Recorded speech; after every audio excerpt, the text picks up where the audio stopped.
When Mick G teams up with Luc Besson and Kevin Costner, what could possibly go wrong?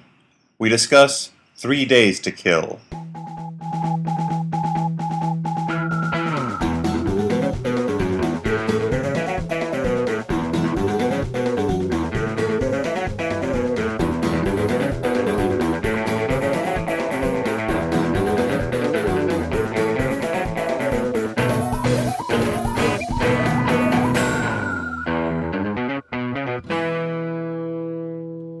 Hey everyone, and welcome to the Flophouse. I'm Dan McCoy.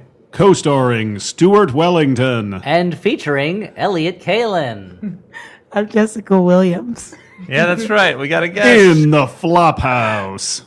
Can Jessica Williams survive the Flophouse experience? Why are you looking at me? I don't know. Look at Dan. He's the creepier Yeah. one. Oh, Dan, are you going to do anything weird that we should know I about? don't think so. Okay. I mean, Oh just my gonna let God. me know. Please don't. Please We have a guest star. Yeah, guys, listeners, And musical guest, Four Non-Blondes. who you will not be hearing from. They're just in the corner. You're going to get bumped? Listeners may know Miss Jessica Williams from The Daily Show. They may know her from Girls. They may know her from that soccer show she did. Can I tell them what they don't know me from? What- Just wanna what don't clear- they know? I'm not the voice of Around the Horn or the Around the Horn intros. I just want to make sure everybody knows that. I don't know what that Oh, is. Yeah, thank what you is for that? clearing Yeah, that up. that's probably not your demo, but it is this. I think it's a sports show on ESPN. That Oh, I know that show. I always get. People always ask me if I do the voices for Around the Horn. I think I have a voice doppelganger. So I it's, just want to clear up once and for all. You know what's weird is I It's actually just do five the voice guys. for Around the Horn. Oh no, my nemesis. You sound just like me. It's terrible. it's just a bunch of guys standing around a horn. Is what I understand. Like, there's a And- French horn in the like Every middle now and of then, the nice. one of room. them makes a The move. classy horn. One of them Yeah. makes a move to reach it to play for it, and then they just pull their hand back. You know. Because they're embarrassed. They got to be around the horn. Then you can't play the horn. Yeah. That's not the rule. So, So we're a horns, horn everybody. So podcast. welcome to the Flop Horn. Here we talk about horns and the flops that created them. Thank you for telling me. Good night. wait, shit, I'm there leaving she tonight. goes. Tonight's Well, subject, thanks for Little being Jack here. Horner. Why was he sitting in that corner? Eating biscuits and whey? What was No, he eating? Curds, eating, dude. No, eating his Curds and something whey. and jam. Eating his, Is what, like his, I don't know. I don't know what. Eating his words. Okay. He was Let's talk upset. about more things we don't know about. Well, I'm not a big guy on physics, but it seems that things are made up of atoms, and Adam is a good name, so I know a guy named Adam, so I guess there's lots of tiny hymns that make up all the Yep. furniture. Adam Egoyan. Yeah, is the it's guy all you know. Canadian director Armenian Canadian director Atom Egoyan. Makes up everything. You get two or more Atom Egoyans together, you get a molecule Egoyan. Yeah, or Exotica. So anyway, That was so cool. bunch of nonsense. That's how we do it here, I Jess. love it. That's So, great. Dan, what do we actually do on this podcast? Well, it's mostly a garbage podcast, but we also We talk about the band garbage, stuff we've thrown out. we also no, I do too. Version 2.0. Come Yeah, I on. don't know what that means. Anyway, So we what do we do we on should this all note podcast, that Dan? Jessica is at least 10 years younger No, than but all like of us. I- Not me. She's like 7 How? years younger than All me. Yeah, right. I'm only 7 years younger than him. But also, like, I mean, you talking about Garbage the band. I got that. I Sure. can't get into Garbage the band specificity the way you did. And instead of like being like, I made a brave choice and was like, you know what? admitted it. I can't get in there that specifically. You didn't want to seem like you were down with all the references and just play along. It would have been just very inauthentic. So Meanwhile, Yeah. if we had said Garbage Pail Kids, she'd be like, I don't know. I don't know what that Or is. like Yeah, New you lost Jersey, me. garbage plates But where they put all your Pokemon, food oh on a boy. big plate. Yeah. and you eat the it? number of Pokemon I assume Something you can eat after list. going out to the clubs. Yeah. Garbage plate. Okay. So, Dan, what do we do on this Okay, podcast? sorry. To introduce the premise of this podcast, Unnecessary to say those words. Just tell us what we do on the podcast. What did we just do? we watch a bad movie that happens prior to the taping, Okay. and then during the taping, which is now, we talk about it. Kind of like a review show. Well, more of a discussion panel, Okay. but really more of a comedy show with a bad movie focus. So, are we easy listening? We are adult contemporary. Okay. Except for Jess, who is what would you define yourself as? Probably like a hip hop jazz kind of thing. Well, that file under hip hop jazz. Okay. Yeah. So is that Stewart's TV show Jazz, where he solves crime as a detective named Jazz? And that's different than Stuart Wellington's Sex Describer, where I talk about people having Yeah, sex. that's a different show. That's on later. That's what, like 11:30? That's on. Yeah. What's late? I That's a don't show know that- anymore. That's on Even if- Showtime at 3:42. It's a very specific time Even in the if morning. you get Showtime, it descrambles. Or it scrambles, and It you have to scrambles keep itself. flipping back and forth to unscramble it. Yep. You have to run that show through the VCR, which sort of unscrambles it a little bit, but not really. And you have to squint your eyes like a magic eye painting. And even then, half the time, you just get that Videodrome show. Yep. Anyway, the movie we watched tonight, though, was a movie called I Don't Recall. It's called 3 Days to Kill, Dan. Now, 3 days to kill. That is a generic name for what is kind of a generic movie and kind of an incredibly weird, not generic movie. Now, Jess, we gave a lot of options, and you went for this one. Why? I don't know, actually. I'm kind of bummed about the choice I made. You put me in between like a rock, a hard place, and then a shittier It was about place. 7 minutes in that you were like, we should have watched the road. And one of I the- have my regrets. I you think know, one of the like- places was a movie you already saw, too. Yeah. You said we should watch Pompeii, but you already saw that. I already saw Pompeii. I know you guys should watch Pompeii. Okay. Don't. So not let's see it. pause the podcast. Let's talk a little bit about Pompeii. Let's talk about 3 Days to Kill. All right. Yeah. Elliot, Talk about... why don't you give us let's bring Okay, us up so to Kevin speed. Costner's in this movie, and he's a serial killer? No. Yeah, he's this he's playing Mr. Brooks in this He's movie. playing Mel Brooks again, the 2,000-year-old serial My killer. parents love Mr. Brooks. Sir, Yeah? did you know Jesus Christ? Yeah, I killed him. That's the 2,000-year-old serial killer. What about Napoleon, sir? Did you know Napoleon? Him I killed too. Yes, tell us a little about Abraham Lincoln. I wore his skin. Kept him in a dungeon. It's a one-note premise. Yeah. But Mel Brooks is just so good. Yeah. Anyway, so 3 Days to Kill. Look, let's not underestimate Carl Reiner's contributions. No, without a straight man like that, Yeah. Mel Brooks could never have come up with the different ways he killed all of those historical figures. Sure. So Kevin Costner plays Ethan Renner, a veteran CIA agent who his basic job is just murdering people. Ethan Renner, combining the names Ethan Hunt from Mission Impossible and Jeremy Renner, the actual actor who took over the Bourne trilogy. I prefer to think that it combines Ethan Frome by Edith Wharton, I believe, with Runner Runner, the Justin Timberlake movie. With a misspelled Rumor Willis. So he is a CIA hitman killer who, in the beginning, we see is trying to capture the albino, a man who works for an arms dealer called the Wolf. And the albino is about to sell a dirty bomb in a suitcase to a bunch of terrorists in a hotel. Yes, Stuart? I was just going to say that Kevin Costner knows a thing or two about wolves. He's danced with He's them. danced with There them. would have been a Alright. great moment where I they said, got we're trying to track down the wolf. Get He it? goes, 'Cause of I've Dancing danced with Wolves." him before. Sure. And then Graham Thanks. Greene came out and talked to him for a little bit. The actor, not the author. The author would make no sense. Kevin, I was wondering if we could discuss how Catholicism applies to the spy novel. And be like, I'm on the middle of a mission right now. Because Kevin Costner has a super gravelly Batman voice in this. Yeah. He's That sick. is It's 'cause very he's sick. He thinks he has a cold, but it turns out he actually he thinks He has a cold. cancer cold. The mission goes horribly wrong. Everybody's killed except Kevin Costner and Amber Heard, who is in charge of the mission and yet just watched it from a rooftop with binoculars and did nothing the whole time. The albino gets away. There's that not terrible action sequence, and Kevin Costner discovers he doesn't have a cold. He has brain cancer, which has spread to his lungs, which I think means he's dead. But Basically, yeah. the doctor gives him 3 to 5 months to live, which according to the movie is 3 days. Okay. So But despite the fact that he doesn't have a cold anymore, he doesn't give up his scarf affectation. yes, he always wears a scarf, and the scarves are of different levels of jauntiness. Well, sort of. They're also all just very thin and like casually hanging on his neck. They don't necessarily serve a purpose. Every scarf is meant to attract someone's eye so he can go, oh, this old thing? I Right. just threw it on. Right. No, They were like fashion choices that he was making. But the other way I justified it was, oh, he's sick. Maybe this is like a symptom of being sick. He needs to keep his jowls warm. Yeah. He does. There are certain scenes where it is very clear that Kevin Costner has a lot of loose skin around That's his what neck and cheek areas. It makes it very difficult to choke. That's what his It's an ideal quality. His of a secret agent. oncologist told him. They're like, "Oh, you got brain cancer that spread to your lungs. The most important thing is keep your waddle warm." That's what's gonna. You're very. You're going to be acting with some beautiful women. They do not want to see your waddle. You're very susceptible to waddle chills in your current unhealthy state.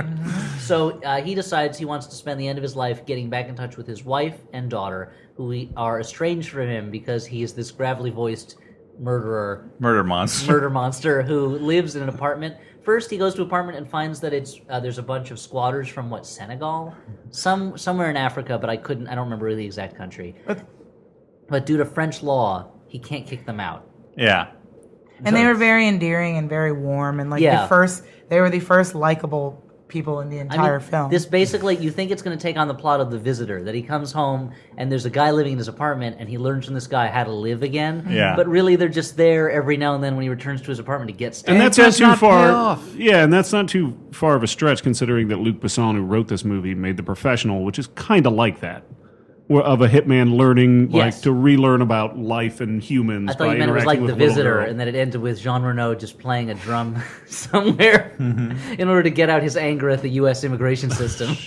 But it did make us feel like, I mean, it gave the false sense of at the beginning of the movie, like, oh, maybe this movie's going to go someplace new and interesting. Like, I did not expect Kevin Costner to come back and find this family of Senegalese Possibly squatters Senegalese. I don't remember in exactly. the in my home, and like it gave a warmth and spirit that the movie then let down. Totally dissipated. Yeah. And so here's the problem with this movie.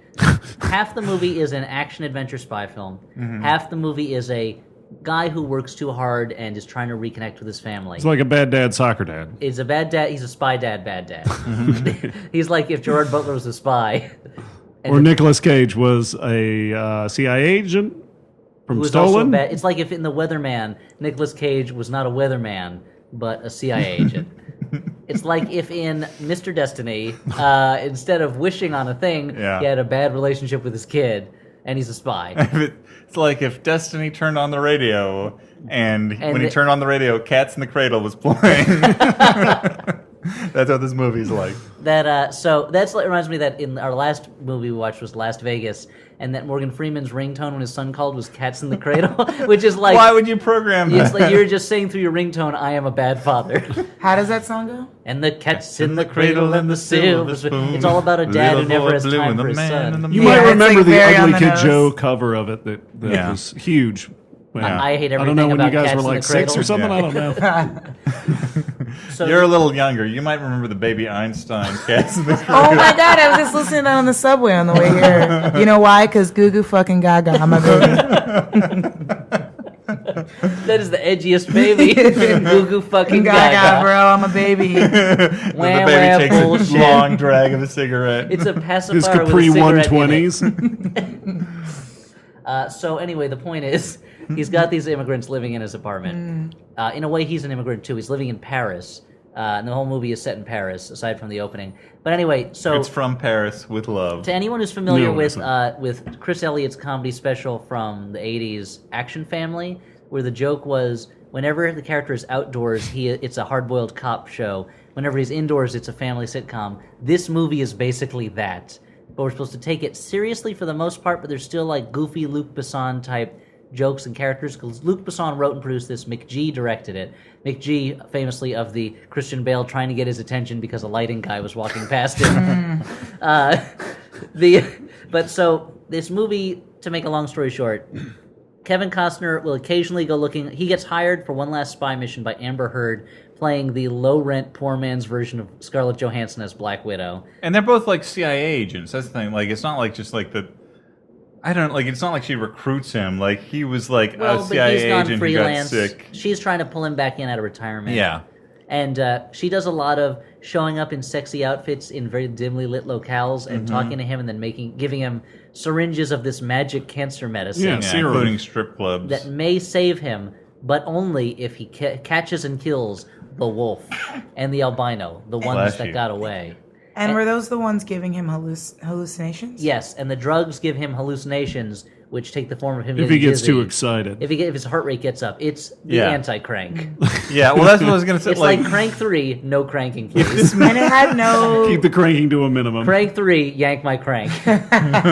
yank my crank up. Wow. yeah. You guys remember that song? No, not at all. Is that too young for you? Yeah. I think some kids were blasting that, and I told them to turn it down. I'm sleeping. He said, turn it down, I can't hear my Benny Goodman record. That's great. Classic. Now that was music. But this is one of the many scenarios in which like this movie could have been a lot more fun than it is. Like because I was gonna say just what you're saying. Like it's like a Crank scenario where like I gotta You put mean a this Frank Sinatra. I put this medicine in. A Frank scenario? He's a guy who runs a tire shop. I gotta put this medicine in to keep myself going. But I'm gonna hallucinate unless I drink a bunch of vodka. So it could have been like a cross between Crank and Drunken Master, but it Yeah. was like not that. Instead, That it's a sounds cross great, by the between way. garbage and a piece of shit. Yeah. And well, here's the thing. This could have been. There's a lot of concepts in here that could make for a fun movie. Like a family man spy is a fun idea. There's one guy who works for the albino who he becomes kind of friendly with, even though he keeps torturing him to get information out of him. And he asks him for dad advice because this guy has 2 daughters. They We really like he has to him. use he has to use his spy contacts to help his daughter get through like everyday teen stuff, which is a funny idea. And Dan made a good point that like Grosse Point Blank is a movie that handles this type of thing much better and is a really fun movie. And this does it very poorly. Yeah, it's a question of tone. I feel like if you're gonna make this kind of movie where it's just like, oh, we're gonna combine ultra violence with like low key like everyday character comedy, but you got to really hit that and keep it consistent. In this movie, like the tones veered wildly from scene to scene. Yeah. Like none more so than when like Amber Heard is on screen, and as you say, it's like Scarlett Johansson as the Black Widow, and then like Haley Steinfeld as the daughter's on screen, and all of a sudden we're watching like I don't know One Tree Hill or something. Right. It's like a cross between One Tree Hill and like Danger Diabolique. just like this like Italian spy popcorn comic book movie, and then like a family drama. Pieces of April or something. And for some reason, it wouldn't bother me if it was even more extreme, but it's just so kind of bland. They don't. The choices they make. It's like they veer wildly in tone while also being kind of safe in all the choices. And Even though it feels like every time he has a drug freak out, it's McG gets super excited that he can Right. use his like blurry lens or yeah, whatever. and his pulse lens. Here's the other thing about this. Every single moment in the movie is punctuated with a bass drop, and it sounds like somebody was watching the Inception trailer on a laptop, just following the camera around the entire movie. But I will say there's a bunch of good, fairly well done action sequences in it. There's a fist fight in a bakery between Kevin Costner and a hitman that I liked. Baguette salesman. It's one of those things Mostly where because like, you just like to see French bakeries. You're like, that looks. it looked delicious. But You also, were like, salivating during this. I'm a big fan of. That was the Popeye's chicken he had consumed. Made I his just- salivatory glands work in I overdrive. had just finished eating it, and then I remembered that I had Popeyes, and it made me hungry for Popeyes again. I started drooling all over everything. Because when you really saw weird. the hitman's hand get mushed into a working panini press and the sizzle sound made you hungry. Yeah. But I'm a big fan of action scenes in a location where they use a lot of objects from the location in the fighting. Like, if you have a setting for an action scene that has things in it, like I want to see those things used, and they do a fair amount of that. There's a car chase scene that's not so bad. Jessica, I keep cutting you off. I apologize. No, I'm He just does gonna that say to I everybody. totally get what you're saying. Jackie Chan is actually really good at doing Yeah, that. oh, no no, matter he's- what the he's the plot master is, of like he will always The drunken grab master like he'll grab like a laptop and just make that face that Jackie makes and be like, ooh, but it's like You would so think the bad delightful. guys would clear all items from the room. Yeah, We are only fighting Anytime. him in padded rooms or sensory deprivation chambers. Bringing him into this clean room, this like decontamination Andromeda strain room. To But fight little him. did you know it was a holodeck all along. No. Huh? Oh, so things got so start many appearing, Tommy I guns. guess? Yeah, you could probably imagine shit, right? Like Yeah, because he's got a shurikens Green and- Lantern ring that he just turns into like ladders that he can swing around, or like plates that he can catch before they break.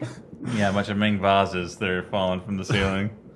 What? Because he's Chinese, they got to be Ming vases. Oh, they got it. Oh shit! So Get they're him, Elliot. expensive. Thank you. Yeah. You're welcome. So the point is, he's got trouble on his hands from his daughter and from the spies, and And his wife. And his wife. Well, his wife's out of town for a lot of it. She gives him the big ultimatums, I feel like. the She's big like, old tomato. she throws the big tomatoes at him, which I really loved. Somebody had to do it. No, but she was the one that her only job for the movie was to keep walking in and be like, now look, if you mess this up, gone forever. That's true. These are the stakes. was- Goodbye. And the thing is, And it's then like she left, and then he taught his daughter to ride a bike, and then saved her from almost getting raped in a club bathroom. crazy. It was a weird and then scene. a bodyguard carried her out of there, right? Yeah. Oh, yeah, that was but they dope. didn't play the Bodyguard song on the soundtrack, which was a mistake. They don't have the rights to that. The one and that sequence where his daughter said, "I'm going to be at a friend's house," but she went out to party, and so he's going to find her. So he's using his spy techniques to track her down, and like that could have been a really fun sequence, but it was kind of lazy. It's one of these things where instead of using like strategy to get around people, he just shoots people in the foot or punches them a lot, and you're wondering like, how is this guy just punching and shooting his way through Paris? Nobody seems to care or notice. He also, like, with his live-in family, walked around with a gun a lot. Like, he had guns out, and there were, like, children in the family. But he had no problem just, like, pointing it and Yeah, stuff. just wave it around. Like, Yeah. We get it. We're Allow me to make thankful a that you point. let us live here, but can you take it easy with the guns? It's sending a strange message. See, and the family living with him pays off when the daughter in the family gives birth to her baby in front of Kevin Costner, and of course they hand the baby to him because as the white guy whose life is at a crossroads, he's the one that the resources need to be put towards. Yeah. That baby, don't let it suckle at its mom's teat too long because Kevin Costner's got to learn a thing or two about family. yeah. They were like, we will give it to the white man. You can be more trusted with this than us. He looks We're just like an immigrant he family. needs his faith in life restored.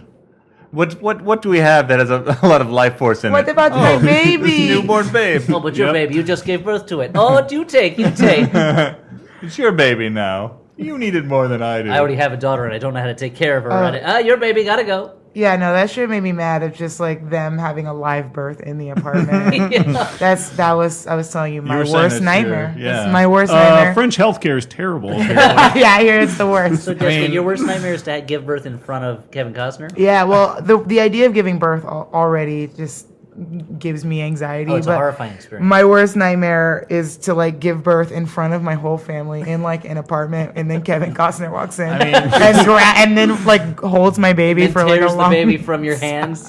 That's This my is nightmare. mine now. Snuggles it to his waddle. I do have to wonder. Which it can This somehow... stays here now. Which it somehow...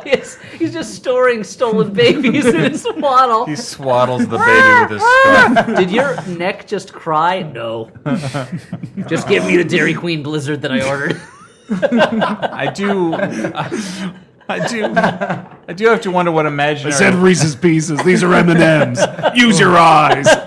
Take it back. They taste almost the same. I can tell the difference. No, you can't. There's no way you can. Yes, I can. Sir, I'm gonna have to And do ask you you have and inframeal? your neck baby to leave. I don't have a neck baby. Do I I have can to call see my your neck, manager? baby. I can see it. It's hands reaching out from under your neck waddle. Sir, everybody knows you have a neck baby. Everybody knows. I paid my $2.59. Give me my ice My cream. medium blizzard. A medium. I want to stay healthy, so I didn't get a large. But a small, small's is not, too small. Still a treat. It's not going to satisfy me. Am I like 6? Come on. It's still a treat. It's not a meal. I need. It's about eating sensible portions. I'm gonna give a couple spoonfuls to my neck baby. I mean, my neck. I heard it, sir. Okay, 1, you're clearly feeding your baby in your neck, and 2, that baby is not old enough to eat ice cream. It likes it. It likes it. It cannot handle dairy proteins at that age. Well, then, go Similac. You make it with Similac instead of milk. I don't think we have the equipment. It's to too do late, sir.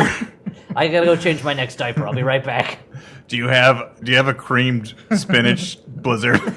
Yes, sir. It's our worst selling blizzard, alongside our chopped salmon Of blizzard. course, there's our mashed pork blizzard. Did I I walk- We have a- chicken blizzard? We have our schmaltz blizzard. That's very. our wiener Popular. blizzards. I'm starting to. This is Dairy Queen, right? That's just disgusting, Queen. We're in a spin-off of Dairy Queen that sells gross things. So would you, So would you like that pre-digested civet poop coffee bean blizzard or no? That stuff's so expensive. That'd be the most expensive blizzard. It costs $100 for what? The medium? That's for the small, sir. It's $135 for the medium. Oh, it's still a pretty good deal then. It's so And much more civet poop. It's $150 for the large, and I get more than 50% more ice cream, right? I can't afford not to get the large. Okay. The baby in my neck is gonna love this. It's kind of Sir, a baby in your neck, see? And that's when he gets rounded. yeah, it's kind of like he has a waddle quado. Little Waddle quado that lives Quado. his waddle. Because Quado was a baby, is what we're saying. He didn't look like a grown man, did he? So wait, he was born after the original guy was Clearly, born? that guy was giving birth through C-section. The baby got stuck, and he just grew up and became a quado. That is the worst superhero origin story I've ever heard. The Adventures of Super Stuck Baby? Yeah. It's also, though, like, not that far off from Athena, maybe, right? Yeah, I mean, she sprang fully formed from the brow of Zeus, yeah. If she got stuck, she'd just be a head quado. Quaid, the people need air. Also, I'm the goddess And knowledge. of knowledge and victory in my form of warfare, I Nike. Also, go to Athens. This was the city I'm the patron god of. So, what else happens? So in this anyway, movie? so it all comes to a forgot. head. Let's just skip straight through it. Yeah. It all comes to a head at prom night, where it turns out course. that Kevin Costner's daughter's boyfriend's husband's business partner Yes. is the wolf, and he's for some reason going to prom with them. That's what business partners do, dude. So not only in France do the parents go to prom as well as the kids, but their parents' business partners are also invited. And this French prom is jumping. Ballin'. Yeah, it is a club. That's what kids say, right? Jumping and balling. As a youngish person, I guess, yeah, we still say that. You'll It allow sounds it? different when you do it. I'll allow it. So how would you say it? It was Was it live? turned up. It was turned up is what the phrase Turned is. up. Yeah, turnt Wow. with a T. Turnt with a T. Turnt top? Turned up. Oh, Like turned turnt. up. I think and it's a then turn up. top, like Carrot Top's brother Turn Top. I mean, that's not that crazy where we live. Is it that crazy? No, you that's not know? that weird. It's not that weird. But it was very turned up. There was like probably drugs being used. Almost certainly. There was a special makeout room Yeah. that the daughter went to with her boyfriend, and And they made kind out. of, I assume they kind of disappeared from the movie after their big shootout started. So Yeah. they're probably They still did it. having sex in that room, you know. I mean, It's prom night. he seemed like a nice guy. He did seem He like a scores very nice- goals Yeah. in his soccer games. It's Yeah. not his fault he's loosely related to that wolf guy, Yeah. sort of. Or loosely based on a historical figure. Yeah. Stephen Douglas, former senator. Sure. All right. If he was a nervous French teen. But so there's a big So a giant shootout begins in this the wife prom. notices Kevin Costner is tracking the wolf with his eyes, and she says, "You're still working, aren't you?" And now this is after he hasn't revealed to his daughter what he does for a living. She thinks he might have another family that's a secret. He doesn't love her, but he teaches her how to ride a bike and how to dance, and they patch it up. And there's a big shootout at the prom, and it ends with. I forgot there was that whole car chase earlier where the albino. This Gets is thrown- okay. yeah, Let's who's- take a flashback. The albino, who's the main henchman, and frankly, Who's if bald, by the way. if He looks wasn't- like a snake man. Frankly, if he wasn't bald, he could just pass for a normal guy. He's Yeah. not that Right. albino. Yeah. But his big thing, the way he likes to kill people, is by putting them in front of things that are moving, so their heads get chopped off. It's very elaborate and very specific. And they have to be a kind thing. of slow moving things. So in the first scene, he kills an American agent disguised as a hotel maid by sliding her into an elevator shaft and just letting an elevator hit her off. That's right, the old Gangster Squad elevator attack. Only whereas Josh Brolin, not James Brolin. Josh that would have Brolin. been great if it was James Brolin. Oh, yeah, boy. he rightfully Would it? just used that to cut a guy's hand off. This was to cut a woman's head off. And so he wants to do the same thing with Kevin Costner with a Paris metro train. And Kevin Costner is hallucinating. He's tripping balls on this cancer medicine. But he gets his mojo back and instead throws the albino in front of the train. So anyway, How ironic. the very train Yeah. he was going to kill the other guy with. It's like rain on the albino's wedding day. A free ride when the albino already paid. It was the train he was going to marry someday. Yeah. Do you think he has the nickname the albino as a double blind so that it people are looking for an actual albino, they don't think he's the They should albino. have called him the Tan Man. Yeah. And then Or- no one would. And also Bald the bald guy? man. He's a man with no hair. Or maybe a light I mean, he has alopecia. eyebrows, Or right? like Frank, Maybe or not. like Ronnie, like a name that it doesn't call I just attention feel to like itself. in crime movies, like people should just get rid of all albinos because there's never a good albino in a crime They're always movie. evil and No, they get killed. There was Powder. one good one. There's Powder. That was a crime movie. Yeah. It was a crime that movie didn't get a bigger box office, and also the director was a pedophile, so that was a crime too. Wasn't there a really great albino villain in The Matrix? Yeah, there's those One of the two brothers with Matrix the series. dreadlocks that Yeah. were werewolves somehow. Yeah, they There's were that vampires. truck stuff. Oh, they were vampires. Not There's that werewolves, right? albino in that Farrelly Brothers movie that turned out to be a good guy. What was that? Was that something about Mary? Or was that Me, Myself, and Irene? Something I don't about me, even myself, remember. and Mary and Irene. Yeah, yeah. There's something about Bob and Carol and Ted and Alice and me, myself, and Irene. Yeah. And let's talk about Kevin. We need Let's to talk talk about Kevin. Bob and Carol and Ted and Alice and Kevin. Rise of the Planet of the Apes. No, so the point is, there's a big shootout. Kevin Costner again has a drug attack where he's hallucinating, and you get the. Why do they rely on this guy? That's That's the the big weird question. thing. Like, why is That's the big question. He's all tripping balls on the juice. He's Amber dying. Heard seems to be very good at killing people on her own. So why does she need a sick I guy? mean this fucking sick, like 3 days away from dying guy? I like to think He's she's the not guy. that great at killing people, and she's because the only people she kills are either like lying on the ground or tied up to a chair. Yeah, that's true. But it's like that it's never established in the movie what makes him so amazing Right. that only he can pull this It's job like off. you're the best at what you do, and what you do is coughing a lot before you almost accidentally kill the guy you're trying to kill. Yeah. What I do isn't pretty because of the neck waddles. Yeah. But the scarf covers it up, right? Yeah. You mean that Mostly. that like tissue thin scarf loosely draped around your neck? Yeah. But you can't see anything, right? I can see everything through it. It is why did you order the sheerest scarf imaginable? You should have just draped saran wrap. neck It was, around it was your on Prime. It was Amazon Prime. I had to do I it. bought it too so I could get to the free shipping level. It's more like a cloth necklace. It's like a toilet paper necklace. So there's a big shootout that ends in the riveting scene of a wounded the wolf and a wounded Kevin Costner just kind of gasping and trying to crawl towards a gun on the ground. Very suspenseful in that we don't care what's going to happen. As I said to you guys at the time, we're watching a character we have no sympathy for whatsoever end the villain. Boom! Yeah. Boom! Yeah. Roasted. Boom. Salad. Misdirect. Take that, Ethan Renner. And So everything's luckily, okay in at the the end? last minute, Amber Heard shows up and shoots the skeleton-faced bad guy. yeah. And then I guess that's the Proving only- yet again that she could have done it from the beginning. If only he was really skeleton faced. And I don't mean like the Red Skull. I mean like his face is a little skeleton. Like a full Well, like a skeleton. Grim Like a full Not just a skeleton. skull, but Not like like Grim on his Fandango. neck there was a full skeleton. Yes, there's like the feet start at his neck and go all the way up to his skull, but it's little. And he talks and the ribs move when he talks. Oh, that's Kind of like in the Sledgehammer video when Peter Gabriel's face is made out of fruit. There was a bad Yeah. guy in a Warhammer Fantasy role-playing game whose head was a little guy who jumped off and ran around. What happened to the body when FYI. the head was running around? Yeah, it was pretty exciting. You had to kill the little guy first. But what happened to the body? I think it died if the little guy died. Oh, okay. We just I'll hung have, to, out. I'll have to go check my source books. Like, but when he was running around, he just like took a. You just sat I mean, there. he kind of five sat around. or- I think the little guy killed guys, and it was supposed to be like a murder mystery or something. You're not telling us what happens with the body Yeah. when the little guy jumps I think he out. just chilled out. He was a Body Stays mutant. standing jacking up, it, does or it fall what is down? going on? I mean, I guess he's jacking out now. Why would he be doing that? Sorry, my That's a default great- setting for my body is masturbate. I'm not Vin Diesel. I don't know everything about role-playing games. Good point. Good point. So you're not Vin Diesel, the artist. So Kevin Costner, the day is saved.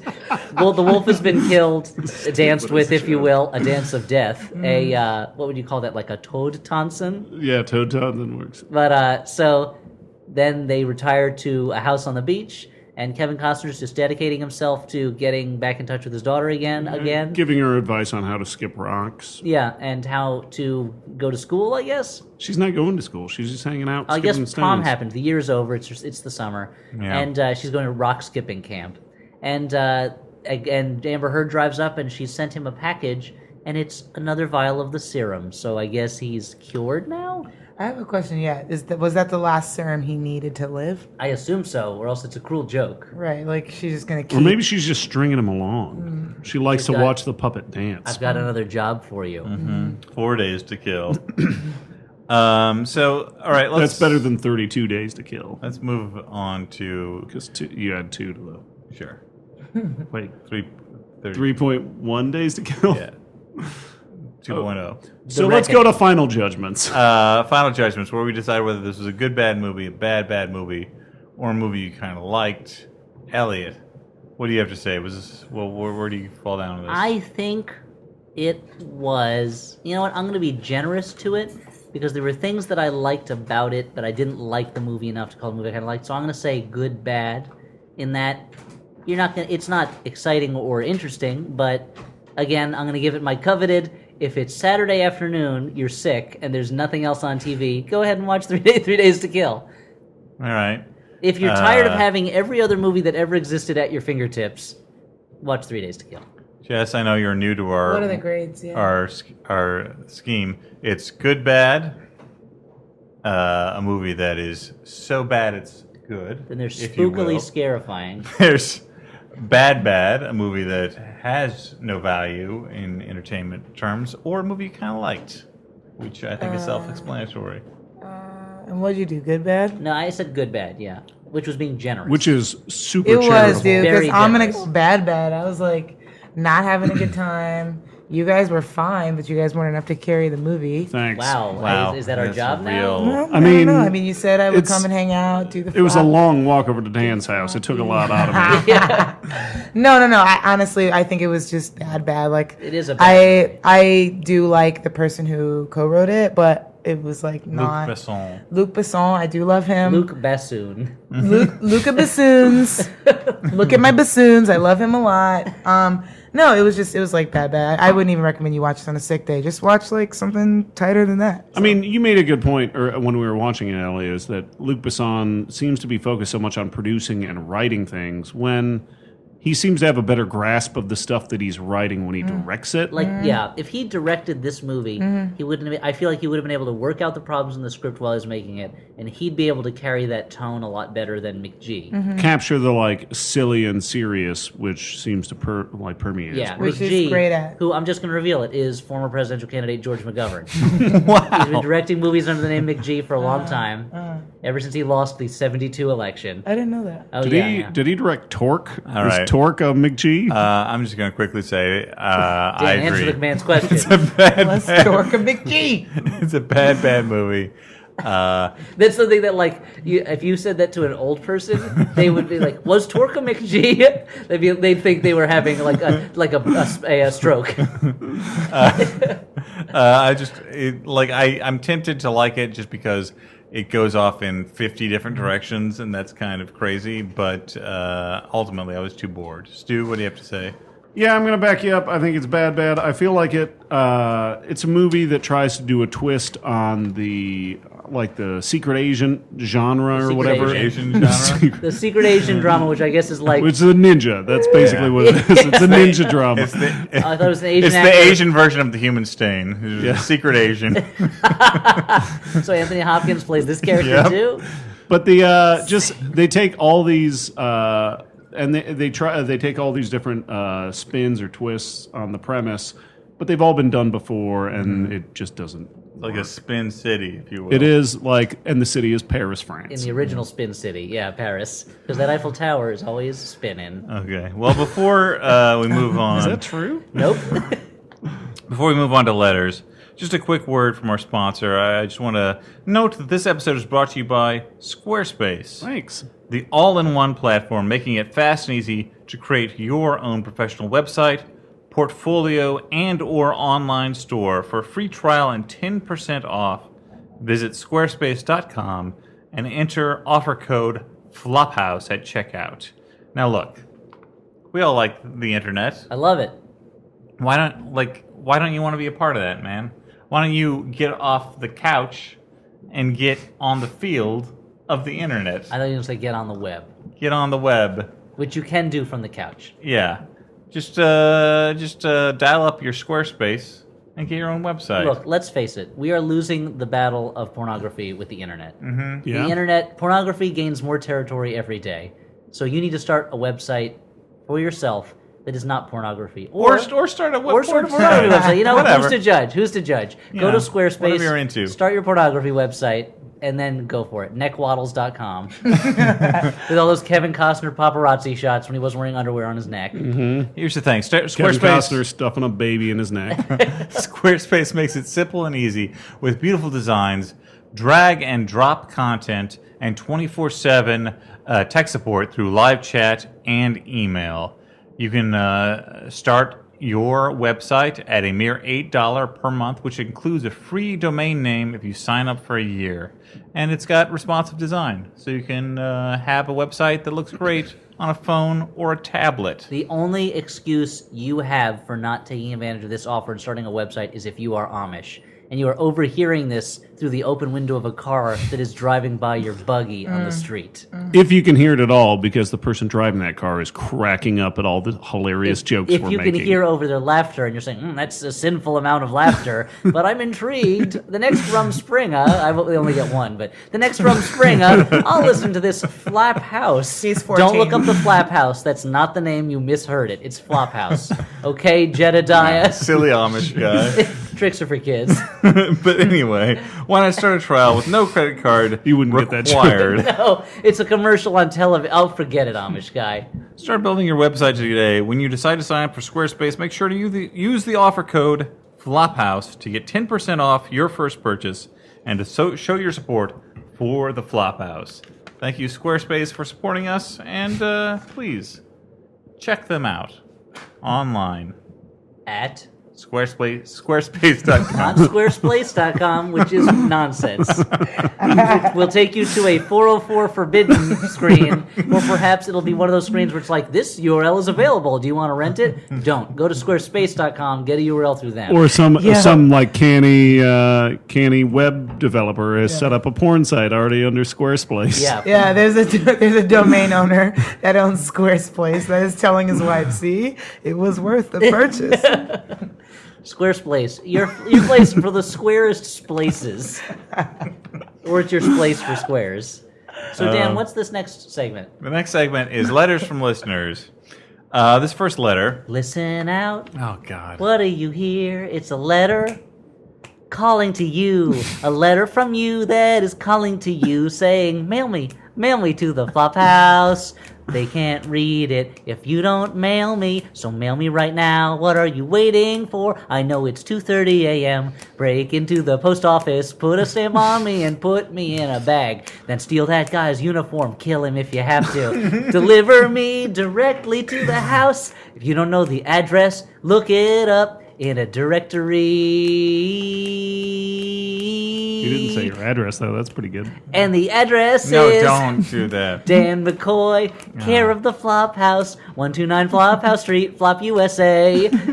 Earth. Wait, what? That's the zip code? An Yeah, abrupt that's... ending. Yeah. So, anyway. I'm this- waiting. I'm a letter No, that's no, no, waiting no, in the no, mail no. slot.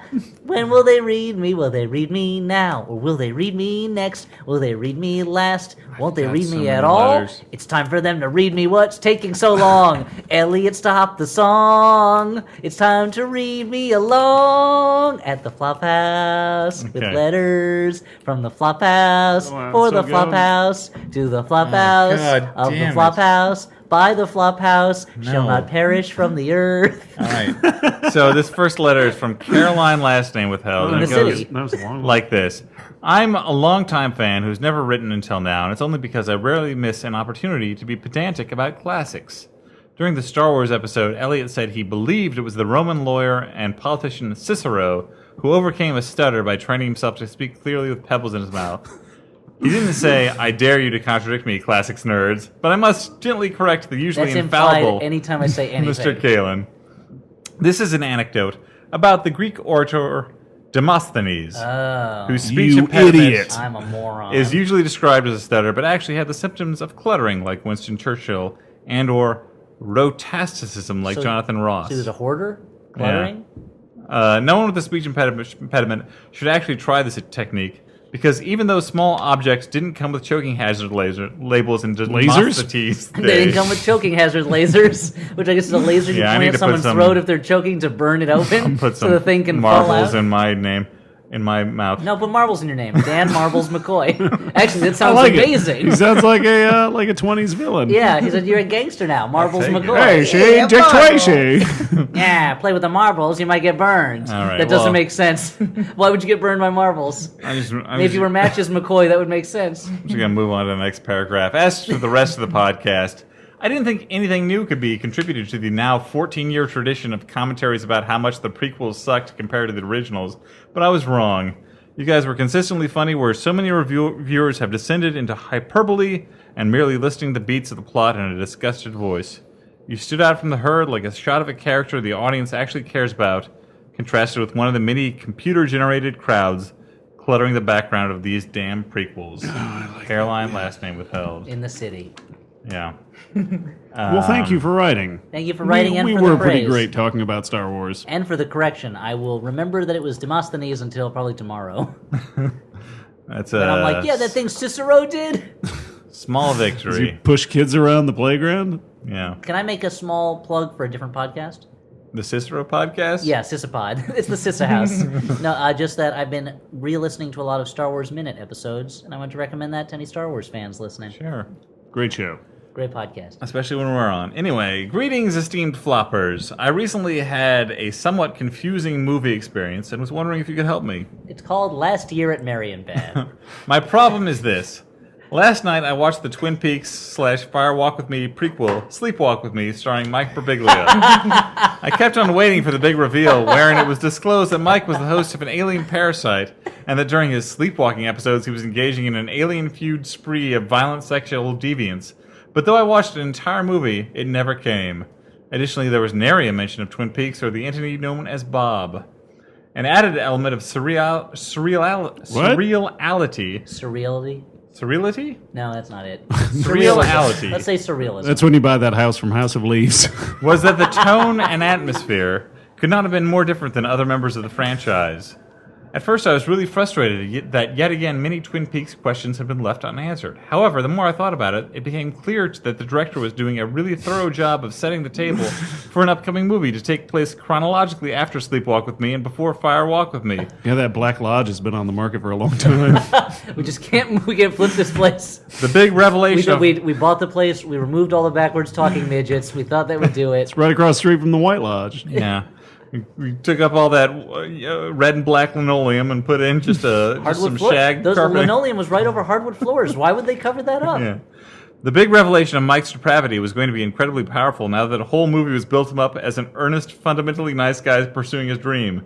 Immediately, I started daydreaming about casting the most important role. Obviously, a young Bob. A number of names flitted across the gaze of my mind's eye. James Franco, Taylor Lautner, etc. Then, with the force of a St. Bernard pouncing on Charles Grodin, it struck me. Beethoven? This is the Dan McCoy vehicle America's been begging for. Only Pervisoid #1 has the strategic reserves of Perv to do this role justice. I like the idea that it's the story of how Bob went from just ogling other men's wives' butts to possessing people and raping their daughters. Oh, boy. And murdering them. What do you think, Dan? Is this something you would consider? Comedy podcast. Blames David Lynch, buddy. I didn't write Twin Peaks. With a handful of TV acting credits under your belt, Spoiler I know alert. you must be casting about for a breakout role. Don't forget the Twin Peaks franchise did much to launch the star of David Duchovny, a star which continues And to Ray shine Wise. benevolently upon us to this day. Please consider it. Best regards, Ryan, last name withheld. That was very funny, but I want to correct a misconception. Sleepwalk With Me is not a prequel to Firewalk With Me. Is a prequel to Inland Empire, Oh, a okay. different David Lynch movie. So, Jessica, you'll see a trend here. Dan reads letters that are Dan-centric. Yeah, The first okay. one was about how Elliot was wrong about You're right. something. Yeah, you read one about how I was wrong, and you read one about how Oh, you should it's be a weird. movie star. It's weird that you misspoke. That Yeah, he I wrote read that one. letter. Yeah, interesting. Wait a minute. Yeah, perhaps my misspeaking has led us to a real truth. That's right. I read Like one you're a about real how Cicero. I should be a movie star playing a force of evil. Yeah, but you're playing him before he becomes a force of evil. You're like Anakin. He's saying you're the Hayden Christensen of the Twin Peaks franchise. Yeah, He's all right. great. Well, I'll start maybe the Shattered Glass and then not do anything else for it. Or maybe you're the Jake Lloyd of the program. Sure. Now this is My pod life will be racing. ruined by it. That's what you're saying. Yeah, because he had a lot of potential. Okay. Well, anyway, Jake Lloyd, son of Christopher Lloyd, of course. thank you for that letter. Moving on. He's what? Nothing. Moving on. Any updates on Elliot's kickstarted 3-part documentary, Scatting with a Cat, Opposites Attract and Attracting Opposites? We have yet to reach our goal. I ask because at a recent trivia night in Brooklyn hosted by Elliot's nemesis, John Hodgman, he expressed surprise and disbelief when an audience member informed him that MC Scat Cat was fully one-half Romany Malco. For shame. Clearly he is not the brainiac he holds himself out to be. Please do Mr. Hodgman and the world a service and release your sketchumentary as soon as possible. Also, why does Flintheart Glomgold have a Scottish accent if he's from South Africa? Shouldn't he have some sort of boorish inflection? Sincerely, Romany last name withheld. So it's Romany Malco. Well, I asked you your Flintheart Glomgold I mean, look question. at Sean Connery in Highlander. He has a Scottish accent, and he's from Egypt. Or But, Sean Connery in The Untouchables. He's from Chicago and he has a Scottish accent. But also, you Or Sean Connery in Robin and Marion. He's Robin Hood and he has a Scottish accent. if you look at the first appearance, Let's not forget of Flint- Outland. He's in outer space and he has a Scottish accent. If you look at the first appearance of Flintheart Glomgold in Karl Barks's The Second Richest Duck, you see that he's wearing Be prepared for this a one. Scottish hat. So one can only assume that Flintheart Glomgold, while I living mean, in South Glomgold Africa, is a Scottish name. yeah, he's an expatriate. I assume that he is a Scottish guy who is unhappy there was not enough racism in Scotland and so he moved to South Africa. He went there to exploit whatever he could. Because he is the eviler of the two greedy plutocrat ducks. Yep. He said, how do we make a hero out of a character whose main characteristic is greed? I guess we'll make the other guy a racist. A racist duck. He's Really racist hates against- swans, he I hates guess? Beagle beagles. Boys? Oh, okay. Yeah, the beagles are clearly the oppressed minority. Yeah. Okay. Do you know the ratio of beagles in jail to ducks in jail? It's appalling. Juries are 10 times as likely to send a beagle to jail than a Damn. duck. Well, they're doing it because it's just a lot easier to feed a bunch of beagles than beagles and ducks. You know, if you only have to feed one animal, because ducks don't eat They beagle bre- food. No, they eat bread. All you need is kibble and bread. In Yeah, it's two. not well, that it's a hard. lot cheaper to just serve kibble and not bread kibble is and bread. incredibly cheap. Yeah. You can get stale bread too. Yeah, it doesn't have to be good bread. They're ducks. They're idiots. They don't know. They're They're too criminal busy ducks. chasing the almighty dollar to notice how criminal- that. My, ducks, my they beagle can eat stale racism is Look, you got to get. I'm going to introduce you to some beagles that are going to change your mind, turn you around on things. scare me straight. Yeah, they're going to scare you, beagly. All right. So we've got one last letter for the evening. It starts out, I love you all, especially Dan, but you're ruining Can my I life. veto this letter? Can I use my? Hear ye. Can I be the Hold on. Soviet Union on the Security Hold on. Council and just veto It's this? barely about me. Can I be the Russian judge who gives a 0 to this routine? After repeated recommendations from my friend Cal, I finally got around to listening to you Cal all. L. Superman. Sure. Or Cal Penn. I Or fi- Cal L. Penn, who is Superman in the White Castle movie. Finally got around to listening to you while on holiday this year. This led to the unedifying sight of my white and not so tight Irish frame wobbling incessantly as I guffawed my way through entire afternoons at the beach. My wife was understandably curious, so I played her an episode while we were drifting off to sleep, I'm guessing she didn't like it. secure in the presumption that she would find Elliot's voice annoying, Stuart's love of bizarre horror impenetrable, and the lack of respect afforded Dan generally mystifying. Not so much. She loved it. Oh. Renamed it the Floop Oop. She doesn't have an acquired brain injury. She's just Australian. I don't know how that still... Australians still say does things not- silly. Okay. You know what they call a car in Australia? A car? No, it's like a kranga oinga boinga dolk. And she You know now... what they call a nose in Australia? What? It's like nose, but they say it funny. Sure. Noise. Yeah, exactly. She now insists that we listen to it every night in bed. This means that until we manage to burn through your entire back catalog, the most fun I will have in our bedroom is regular dreams enlivened by twisted versions of Castle Freaks, Invisible Maniacs, and Southern Belles reading Belgian cartoons. So this is really the cockblock house. Yeah. Her favorite part is, bafflingly, Elliot's mailbag tunes. It's her birthday It is soon. baffling, yeah. It's her It's birthday. baffling why that's not everybody's favorite part. It's her birthday soon, the 12th of December, so this is a very late letter. Thanks, Dan. I'm not reading it on time. Well, we're almost in time for the next birthday. Maybe a brief happy birthday song might sate her floop-oop appetite and help return our late-night routine to something approaching normality. Failing that, crank up the pervisoiding Cramp up the pervisoid. so I can You at want to least stretch your pervisoid so it doesn't cramp up. have some sweeter dreams. Yours in amused exhaustion, Patrick and Chrissy, last name withheld, Melbourne. Well, I'll say, hey, Melbourne. Hey, Melbourne, it's your birthday today. Or rather, That's one not- person in the city has It's their Chrissy's her birthday name. today. And by today, I mean months ago. Happy birthday belated, because Dan didn't can't hear read your the dancing. letter on I time. wish you could see Jessica's dancing, but you can't hear it, but it fits the song. You only get one birthday a year, but this year you get two. The day we read the letter and the day you get older. 2 birthdays, da-da-da, Boulder. Couldn't think of another word that rhymed with older. I guess we'll have Boulder. to solder this together. When you read it, it rhymes. I guess what a I'm letter. saying is, yeah, letter. Okay, works. Great, perfect. I guess what I'm saying is, Chrissy, that was the name, right? Yeah. Chrissy, it's your birthday 7 months ago. About cha-cha-cha? Dan, Dan, if you got in the spirit like that more often, you'd like the letter songs. Yeah, I guess so. Just throw a cha-cha-cha in every now and then. So anyway, this is the last segment of the podcast where we recommend movies that we actually liked in contrast to movies like 3 Days to Kill. Stu, I feel like you haven't gone first in a while. Why don't you take this one? Putting me in the hot seat. Sizzle. Stu, sizzle my tush. you're always in the hot seat. What don't know sizzling sounds? So I'm gonna recommend a movie about a bad dad trying to get in touch with his It's called daughter. Bad Dad? His daughter. It's called Playing for Keeps. Called Getting Even with Dad. It's called King Lear. You guys I done? saw that Oh, movie. King Lear? I saw that movie in the theaters playing with Getting Him with Dad. Oh, you King Lear instead of Bad Dad trying to get in touch with his daughters. Zounds, Howl on a Blasted Heath. I'm going to recommend a Steven Soderbergh movie called The Limey about a bad dad played by Terrence Stamp who is trying to get in touch with his daughter's killer.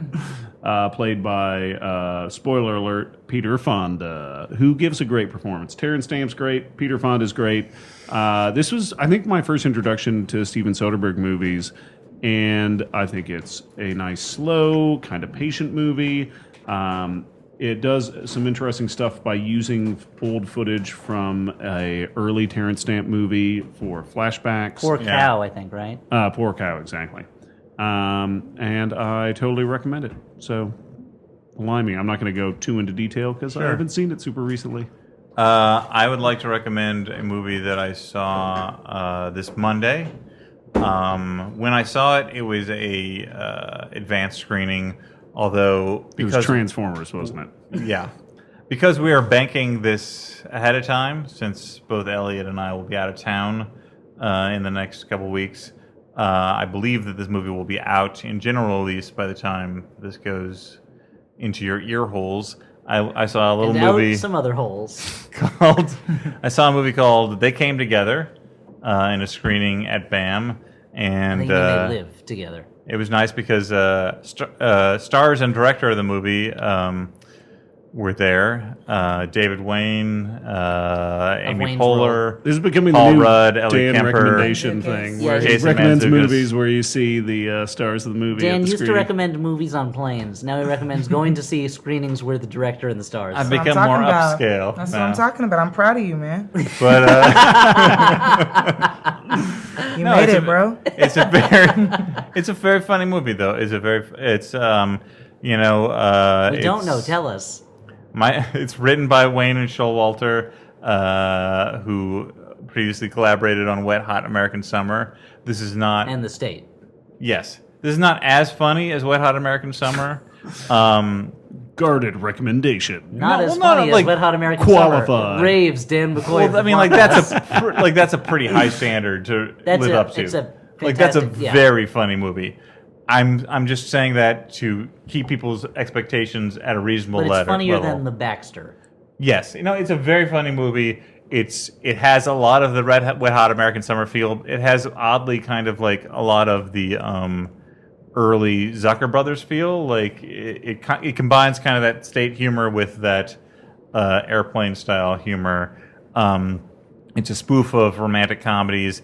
It's maybe at its most facile when it's just like calling out the tropes of romantic comedies. There are parts of the movie where they're just like literally stating like, I'm the guy who does this thing and this thing, like, and it's just like, all right, well, this is kind of funny because like you got funny people saying these lines, but it's a little easy what you're doing.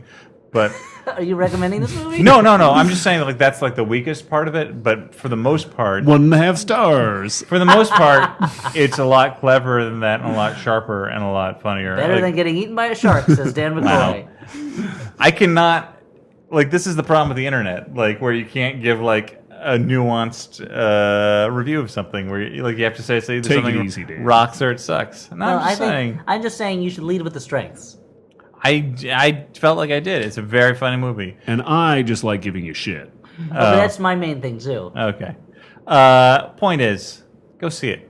You'll get a lot of laughs. It's a lot funnier than pretty much, I guarantee, any other comedy you're going to see this year. Yeah. And I feel like comedies are often take a beating from the critics. Yeah. And it's kind of difficult to read a critical review of a comedy and know for sure whether or not you'll actually enjoy it. Yeah. I'm saying this is not flawless. Like, it does not live up to the Wet Hot American Summer standard, but it is really funny, so you should go see it. It's what's it called? They Came Together. They came together. Jess, do you have something you want to recommend? I do, actually. I saw a few weeks ago, I saw the movie Obvious Child at a somewhat intimate screening. I know, like, we're all talking about screenings and stuff. Oh, man. I'm name not. drop. It's fine. Stuart said I'm just not going to a turd. It wasn't. No, it was not. But it is starring Jenny Slate. of Gab- Chipwrecked. Jenny Sure. Slate. Of Slate.com. Of the Slate Empire, the Slate.com family Daughter empire. of Mr. Slate, Fred Flintstone's boss. It is starring Inventor her. of the chalkboard. Sure. It is starring her of the Slay Your Name in an Audition family fame. No, but it was really amazing. Gabby Hoffman's in it. David Cross, Jake Lacey. It was directed and I think written by, I'm confirming. Yeah, it was directed and written by Gillian Robespierre, and I don't know if it's Gillian or Gillian. I couldn't figure that out. But the movie. You said both. You Yeah. covered Either your way, I bases. hope that my I mean, it's bases just are an covered. it's an amazing debut from someone so intimately involved in the French Revolution, Robespierre. This is totally name dropping, but apparently our mutual friend Elliot, No, I'm me. I'm not your mutual friend.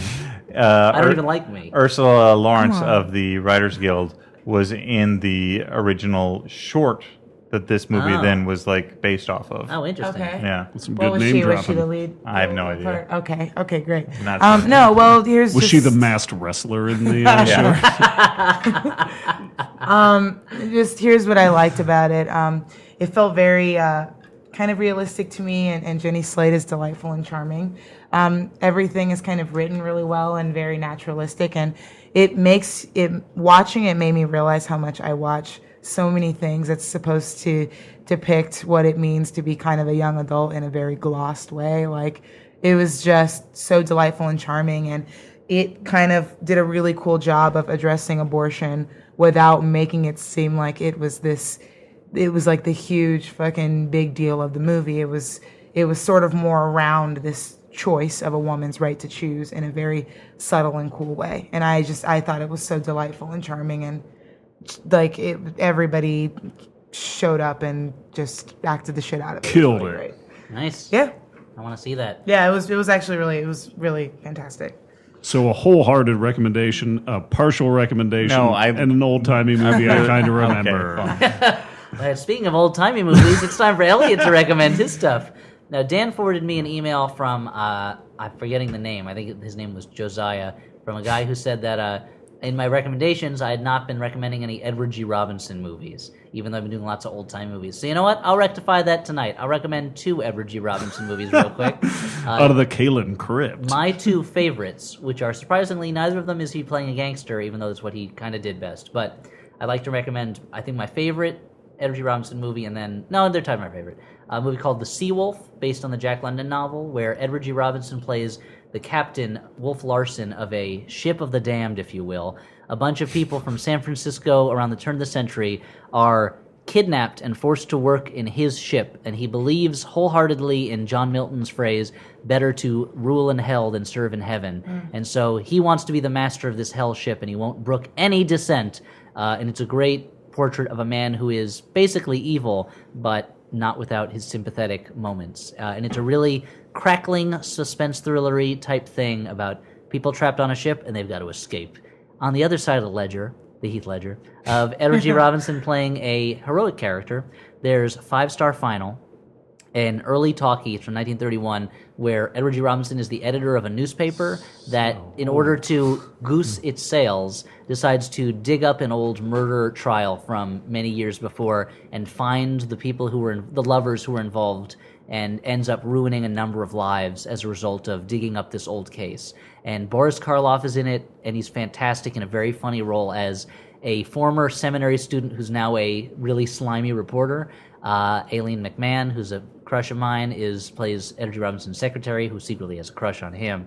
And it's one of these movies that's just like a little slow at times because it's 1931, but is a really otherwise tight, like hour and 15, hour and a half minute movie that has a lot of characters running around and doing 30s stuff and just being dramatic and neat. So The Sea Wolf and Five Star Final.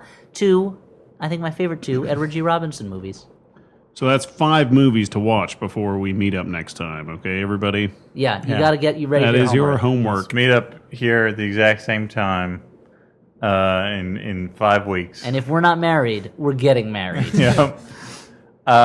So I'd like to thank Jessica Williams for being here, even though I have a cat and she's deathly allergic to them. She's dead now. She's sniffling more and more the longer she's in my apartment, so we should probably wrap things up. I think we should. And so, for the ending, good night, Chrissy and Patrick, lying in bed, listening to the Flophouse in Melbourne. Do it with each other. Time to go to sleep, time to close your eyes and drift off to dreamland. But before that, do it with each other. A loving couple curled up in a non-sexual way and going to sleep. Go down on each other. Chrissy and Patrick, good night. Good night. Fuckfest. So for the Flophouse, who are you? I've been Dan McCoy. I'm glad we ended on a PG note. And I've been Elliot Kalin. And no, you're not. You're Stuart Wellington. And this is... Jessica Williams. Good night, everybody.